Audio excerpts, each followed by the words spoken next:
सबसे पहली बात रखी है परधन परदारा। यदि हम दूसरे के धन की इच्छा रखते हैं किसी भी तरह से, जैसे छल कपट करके कि हम तुमको अमुक अमुक सुविधा देंगे, हम तुमको अमुक पद प्रदान कर देंगे, अमुक दुख निवृत्ति कर देंगे, अमुक अनुष्ठान के द्वारा, ऐसा भागवतिक प्रलोभन देकर किसी से धन लेना, या सांसारिक किसी छल कपट के द्वारा उसके धन का अपहरण करना, तो आप धन का उधर अपहरण कर रहे हैं, आपके भागवतिक धन का अपहरण उसको जा रहा है जिसका आप धन अपहरण कर रहे हैं, अपने आप ट्रांसफर हो जाएगा। आप छल कपट करके उसका धन ले रहे हैं तो दैवी शक्ति आपके भजन तप पुण्य का फल वहां पहुंचा देगी। सिद्धांत है, बहुत घाटा हो जाएगा। आप क्या समझते हो? आपके निमित्त से जो भी कुछ हो रहा है उसमें आपका तप और भजन खर्चा होता है। इसलिए किसी भी बहाने से ये परधन का प्रतिग्रह या परधन की चोरी या परधन का अपहरण की भावना न रखे, चाहे धामवासी हो या धाम आश्रित हो। इससे आपके सीधे भजन पर फर्क कैसे नहीं पड़ेगा? भावना है, प्रिया प्रीतम साथ चल रहे हैं, सखियां सामने संगीत बजा रहे हैं, तो हिसाब किताब प्रिया प्रीतम अपने पीछे उनकी सेवा में वो प्रार्थना कर रहे हैं, स्वीकृति हो रही, मेरी प्रियाजू की इच्छा है। इसलिए कहीं कर्ता भाव नहीं, कहीं प्रतिग्रह का भाव नहीं, कहीं स्वीकृति भाव नहीं, कहीं अहम भाव नहीं। अब वो कृपा सीधे प्रिया प्रीतम संभालेंगे, आप वहां कहीं नहीं है। आपको लाखों प्रणाम कर रहे हैं, आपकी भावना मेरे प्रिया प्रीतम मेरे साथ चल रहे हैं, उनको नमस्कार हो रहा है, मैं तो उनकी सेवा में चल रही हूं, खत्म। अगर मेरे को प्रणाम तो हिसाब उसका देना होगा। अगर प्रिया प्रीतम को प्रणाम हो, आप सेवा में आप केवल देख रहे हैं, वो हिसाब प्रिया प्रीतम, वो अमोघ आनंद समुद्र है। हर जीव का परम कल्याण एक निमेष मात्र में कर देने की सामर्थ्य हमारे प्रिया प्रीतम में है। निमेष कहते हैं पलक झपकने के समय को।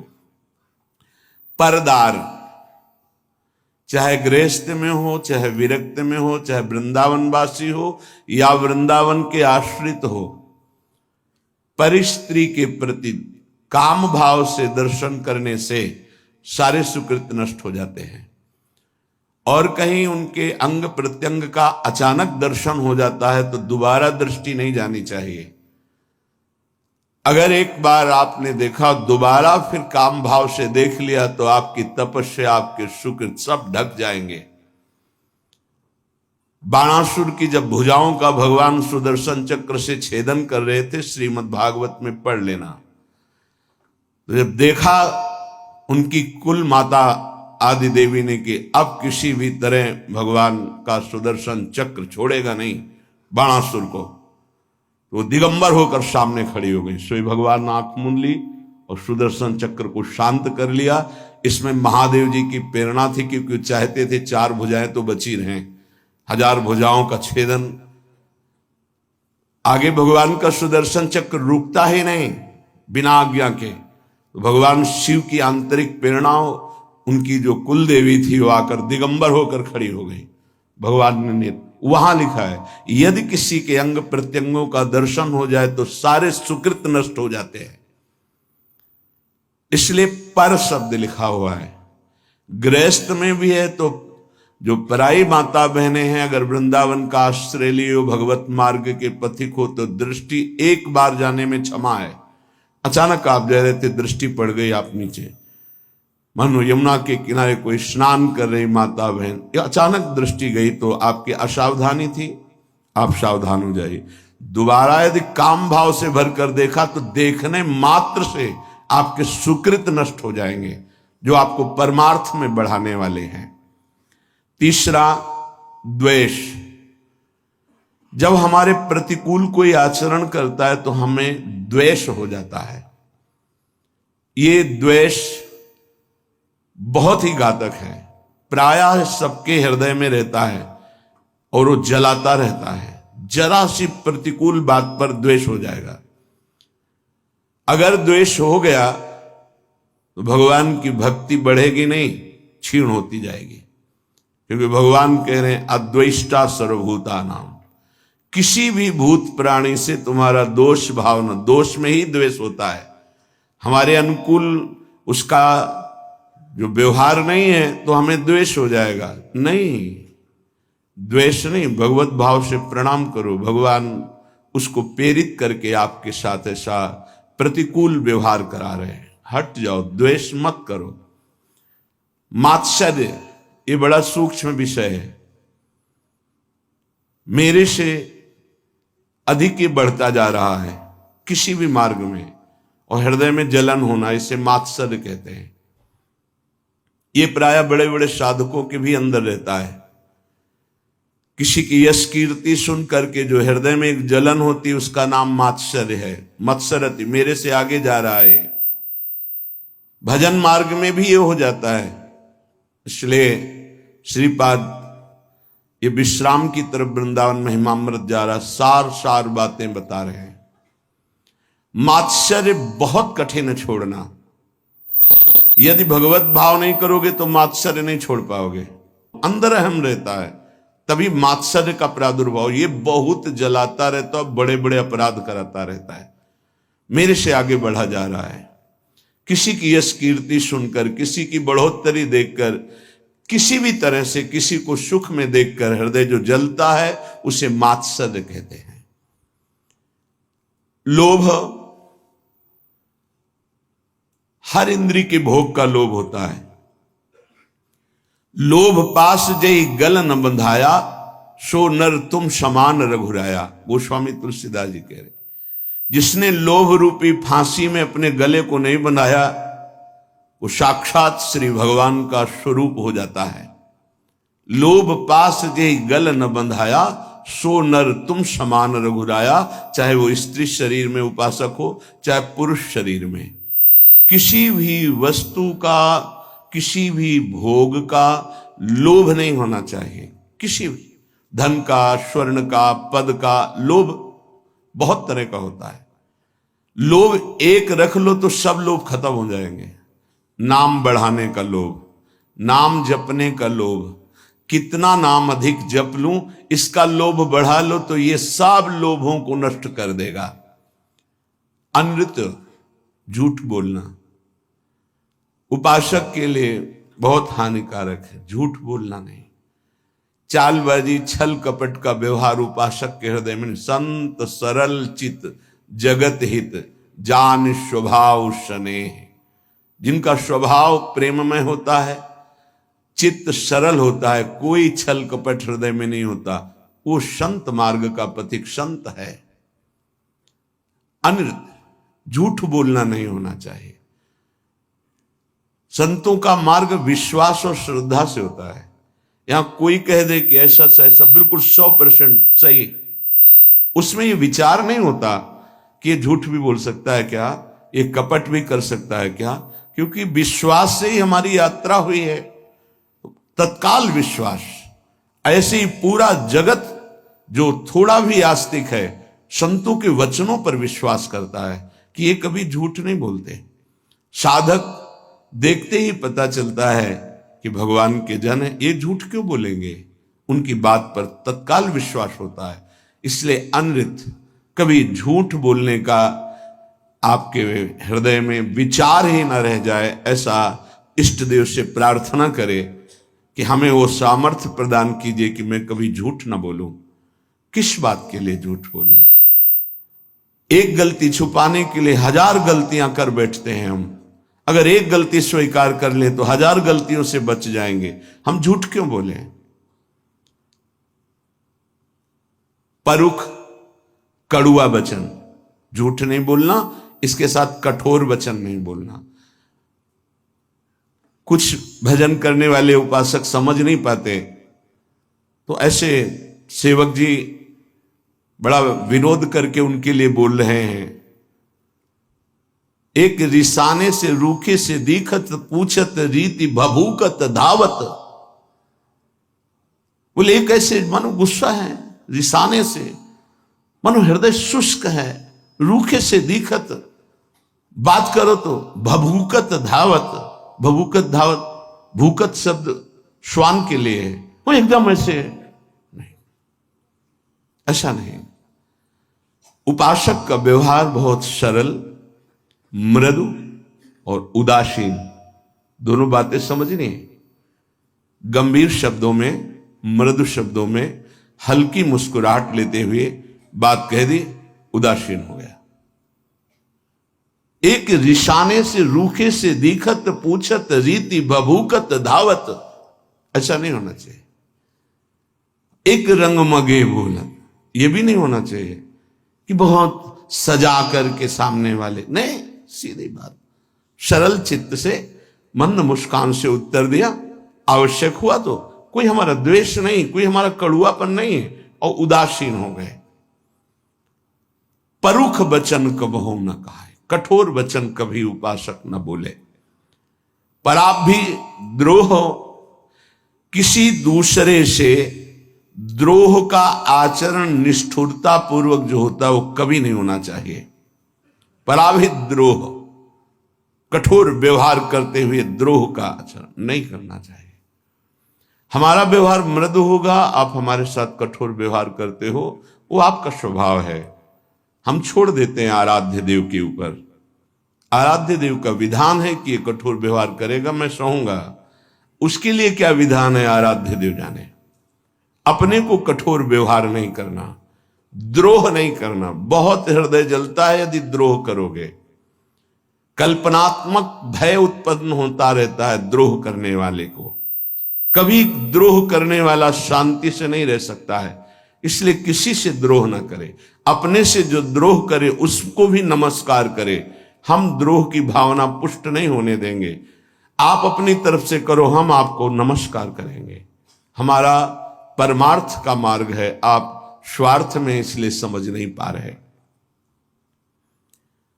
मिथ्याभिलापान, उपासक को व्यर्थ की बातें करने की आदत पर शासन करना चाहिए।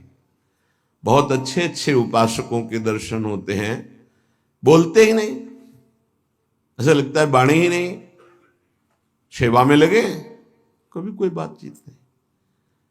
बहुत अच्छा है, जब बोले तो प्रिया प्रीतम की बात बोले, नहीं ताते मौन रहना उचित है, गुरुदास जी कह रहे हैं।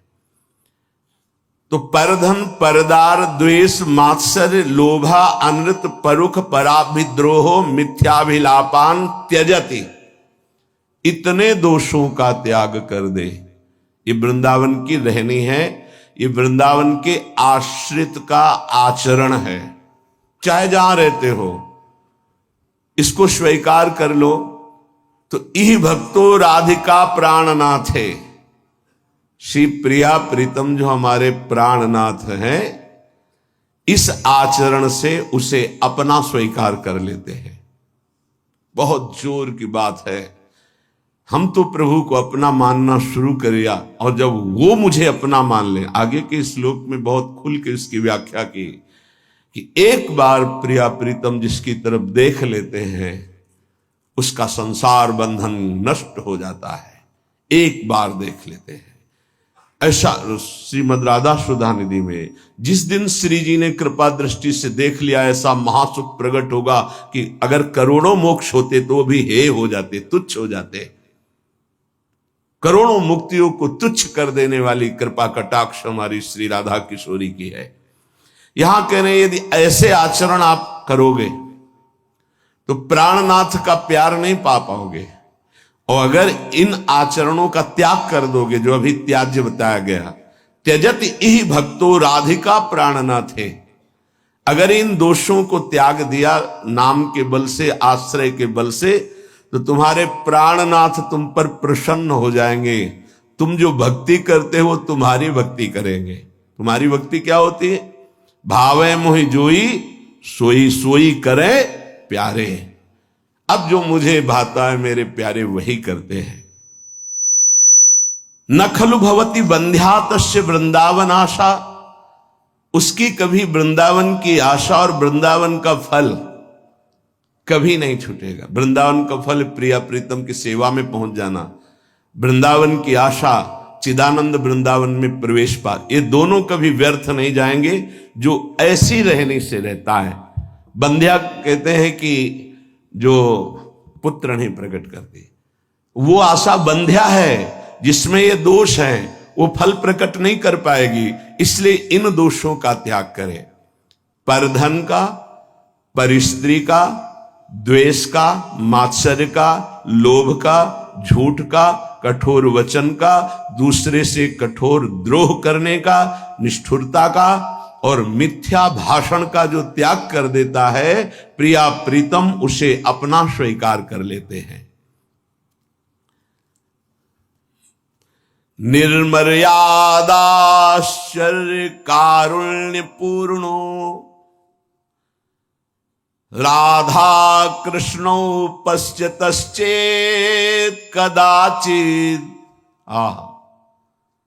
राधा कृष्णो पश्यतश्चेत् कदाचित् यः कोऽप्यस्मिन् यादृशास्तादृशो वा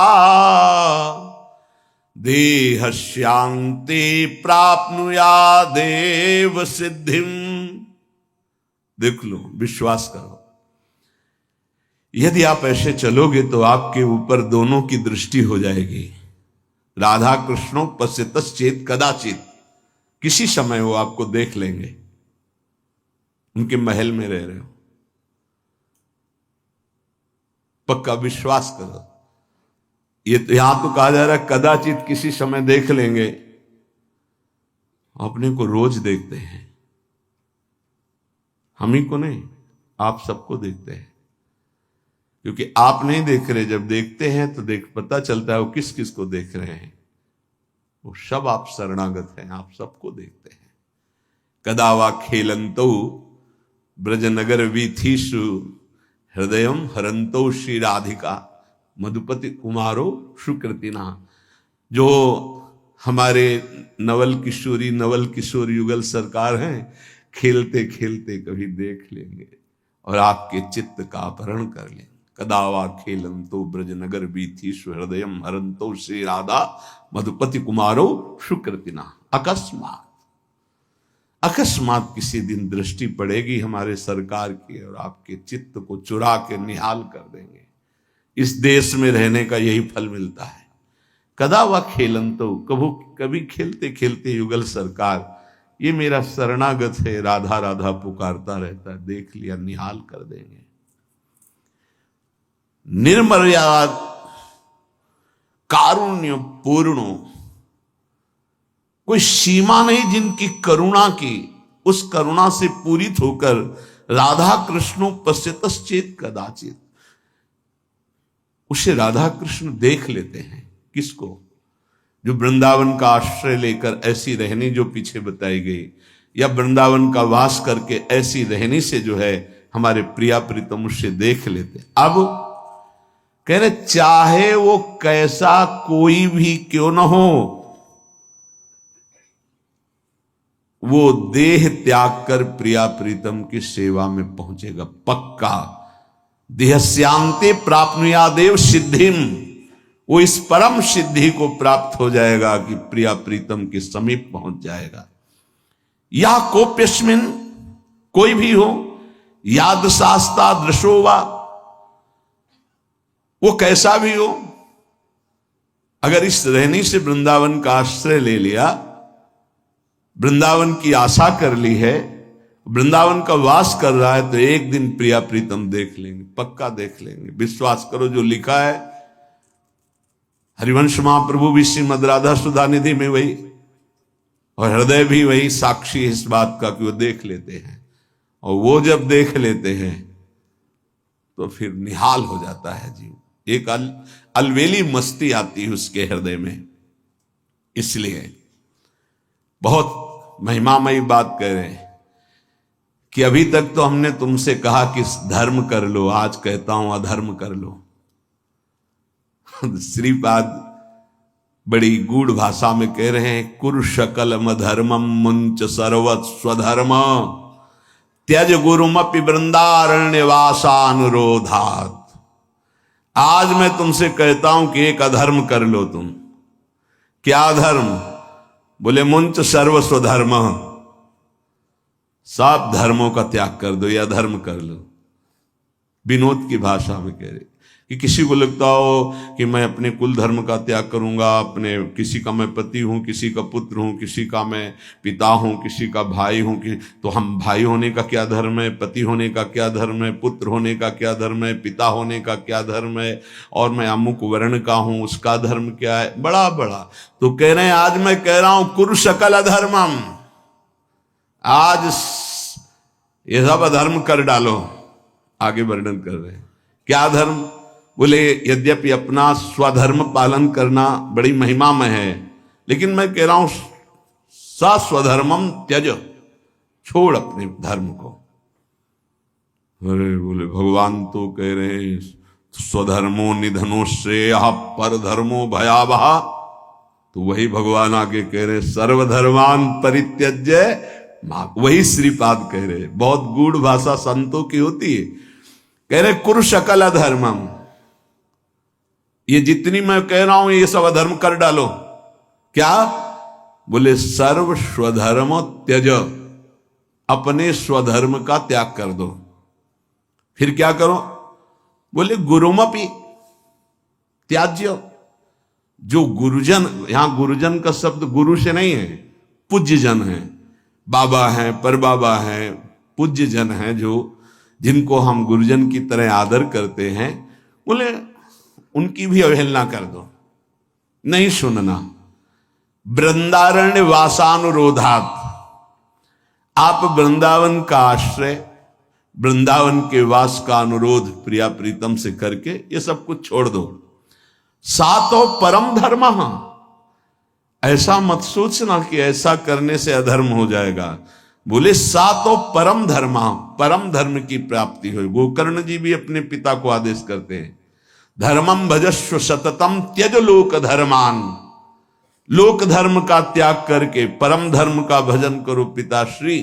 कैसे करूं? सेवन सदा साधु पुरुषं जहि काम तृष्णाम, सदा संत महापुरुषों की सेवा करो कामना और तृष्णा का त्याग करके, क्योंकि संत सेवा में बाधा पहुंचा देती है कामना और तृष्णा।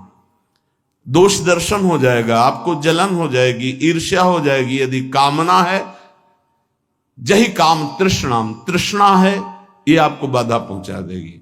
नहीं तो लोक धर्म का त्याग कराकर भागवत धर्म में स्थित करने की सहज सामर्थ्य साधु समागम से प्राप्त हो जाती है। बहुत ऊंची बात कह रहे हैं। सातों परम धर्म, परम धर्म बन जाएगा। च भक्ति, परम भक्ति बन जाएगी। सा गुरुणाम सेवा, परम गुरुजनों की सेवा बन जाएगी। किल कलुष राशिर यदि वासांतराय, यदि वृंदावन धाम का तुम्हें वास मिल गया, आश्रय मिल गया, तो सबका कल्याण हो जाएगा। तुम्हारे माता पिता प्रपितामह जितने भी हैं, 14 आगे की 7 पीछे की 21 पीढ़ियां परम पद में चली जाएंगी, यदि भजन परायण हो गए। पर बड़ा कठिन है, इन बातों को समझ पाना बड़ा कठिन है। भगवत प्राप्ति ही जीवन का परम लक्ष्य है। और देखो, जैसा वातावरण होता है उसका प्रभाव पड़ता है। सिद्ध पुरुषों की बात अलग है। साधकों को भागवतिक वातावरण यदि मिले तो बहुत जल्दी भक्ति का प्रादुर्भाव होकर के उसका बढ़ना हो जाए। जैसे आप यहां सुन रहे हैं तो भागवतिक आकर्षण हो रहा है, अभी आप बाहर निकले तो सांसारिक आकर्षण धूल डाल देगा। ये जो चिंतन बन रहा है, लक्ष्य बन रहा है, बैठे बैठे देखो लक्ष्य बन रहा है, दोषों के त्याग का और भगवत प्राप्ति का कहीं न कहीं बीज पड़ रहा है। बाहर जाते ही ऐसे केमिकल छिड़क दिए जाएंगे कि वो अंकुरित ही नहीं हो पाएगा। माया का बड़ा प्रभाव है। तो कैसे हम बाहर बचे? हृदय में आश्रय और मुख में नाम जप है, पक्का कोई भी प्रभाव नहीं कर पाएगा। नाम जब चल रहा है, हृदय में आश्रय है। राधा मधुपति पदाम्बुज भक्ति रसपूर दूर मुक्तस्य अजितेन्द्रियस्य कृपया मम वृंदारण्यमाश्रयो भवतु। ना तो किसी प्रेमी का संग हुआ और ना इंद्रियों पर विजय प्राप्त की, तो क्या भजन बनेगा? बोले हम तुम्हें उपाय बता रहे हैं, यदि तुम वृंदावन आ गए तो दोनों बातें हो जाएंगी। अजितेंद्रिय होते हुए भी तुम्हें भगवत प्राप्ति हो जाएगी। और भगवत प्रेमियों का संग तो यहां गली गली में है, वो करा देंगे, प्रभु करा देंगे। राधा मधुपति पदाम्बुज भक्ति पक्का जागृत हो जाती है। वृंदावन का आश्रय मिला जहां, तो फौरन वो आपको रसिकों का संग करा देगा। रसिकों का संग हुआ तो इंद्रियों पर शासन प्रारंभ हो जाता है। जबरदस्ती इंद्रियों को भोगों से हटाकर प्रिया प्रीतम में लगाया जाता है। ये रसिकों के संग का फल होता है। बोले कृपया मेरी बात मान लो कि आप अजितेंद्रिय हैं पक्का। कौन इंद्रियों पर विजय प्राप्त करा? कोई बिरला ही। और आप प्रेमी जनों के संग का सेवन नहीं कर रहे, लगभग ऐसा ही होता है। संग का तात्पर्य होता है उनकी आज्ञा में रहना। आज्ञा पे हैं तो दूर हैं आप, हृदय की बात नहीं जानते हैं। आपको लगता है कि समीप वाले बहुत प्यारे हो सकते हैं, आप भ्रम मत कीजिए। मिलना, समीप बैठना या समीप रहना, यही प्रेम का लक्षण नहीं होता। भगवान ने ब्राह्मण पत्नियों को मथुरा के बताया था, मेरी आज्ञा का पालन करना, मेरा नाम कीर्तन करना, मेरा गुण कीर्तन करना, मेरा ध्यान, ये मेरे सानिध्य से भी जल्दी अधिक प्रेम प्रकट कर देगा, ये भगवान ने कहा। ऐसे ही रसिक महापुरुषों की आज्ञा में रहना, उनके बनकर रहना, हृदय से उनको अपना मानना, तो हृदय खिंचता रहता है। वो बताने का विषय नहीं होता, हृदय खिंचता रहता है उसकी तरफ। और वो जब हृदय खिंचता है तो जो हृदय में चलता है वो वहीं चलने लगता है। खास बात को पकड़ना, हम लोग बाहरी बात को पकड़ते कि हमारी तरफ तो देखा भी नहीं, हमसे तो बात भी नहीं करते, हमको तो कोई सेवा भी नहीं मिली, हम समीप भी नहीं बैठ पाते, तो पता नहीं उनकी हम याद में है कि नहीं। ऐसा नहीं। बाहरी व्यवहार में आप पास बैठे हुए देख सकते, हो सकता है 24 घंटे में उनकी एक बार याद ना आती हो, और आप दूर रहकर उनकी आज्ञा का पालन करते, हो सकता है 24 घंटे आप उनकी स्मृति में आते हो। कैसे तुम्हें पता चलेगा? तुम चित्त जोड़ो, और जब तुम्हारे चित्त में आह्लाद हो रहे लगने लगे कि मुझे बहुत प्यार करते हैं, तो समझ लेना उनका चिंतन और आपका चिंतन जिस दिन एक होगा, आप जान जाओगे कि रसिक महापुरुष गुरुदेव कितना हमें प्यार करते हैं। सच्ची मानना। तुम्हें कैसे बताए? प्यार हृदय का विषय होता है, बाहरी व्यवहार का विषय नहीं होता है। इसलिए कह रहे कि अगर रसिक जनों से आप दूर हैं, आप अजितेंद्रिय भी हैं, तो आप चिंता ना करें, आप शरणागत हैं, आप आश्रित हैं। राधा मधुपति पदाम्बुज भक्ति रस पूर्ण, आपका हृदय प्रिया प्रीतम के प्रेम रस से पूर्ण हो जाएगा। आप एक एक मिनट आपका जो जा रहा है बहुत कीमती जा रहा है, बहुत महिमा में जा रहा है। आप ये मत देखो कोई देख रहा है कि नहीं देख रहा हो, आप अपनी दिनचर्या में, आप अपनी शरणागति में सच्ची आपको बहुत प्यार है। प्यार का मतलब गले लगाना नहीं, प्यार का मतलब बात करना नहीं, प्यार का मतलब देखना नहीं, प्यार का मतलब ये कहना नहीं कि मैं आपको बहुत प्यार करता हूं। वो हृदय का विषय होता है। इसीलिए इस श्लोक में कह रहे हैं कि राधा मधुपति पदाम्बुज भक्ति रसपूर पर दूर मुक्तस्य, जीवन मुक्त महापुरुषों की समीपता नहीं प्राप्त है, दूर है। अजितेंद्रियस्य, वो अजितेंद्रिय भी है, पर कृपया उसके ऊपर कृपा बरसेगी। वो आश्रित है, वो शरणागत है। तो मम वृंदारण्यमाश्रयो भवतु, कभी कृपा हो जाए मुझे वृंदावन का आश्रय मिल जाए, वृंदावन का वास मिल जाए।